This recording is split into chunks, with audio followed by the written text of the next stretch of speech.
मिलेर एकसाथ छठ पर्व मनाएका छन्।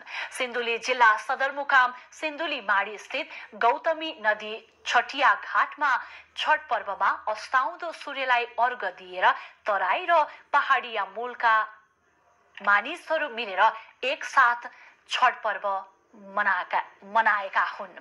विगतका दिनहरूमा तराईका जिल्लाहरूमा मात्र मनाइने छठ पर्व पछिल्लो समयमा भित्री तराईमा पर्ने जिल्ला सिन्धुली माडीमा तराई र पहाडिया मूलका मानिसहरूले एकैसाथ छठ सामग्रीहरूको व्यवस्था गरी मनाउन थालेपछि छठ पर्व साझा पर्व मानिन थालेको छ। मनाउन मिलिरहेछ पहिलादेखि नै।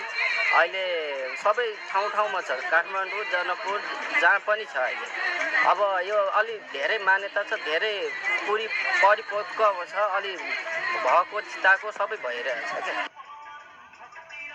सूर्य भगवान र छठी माताको आराधनाको पर्वका रूपमा मनाइने छठका अवसरमा स्थानीय नदी घाटहरूमा सरसफाई, मर्मत र सजावट समेत सबै जात जातिको साझा प्रयासबाट गरिएको थियो।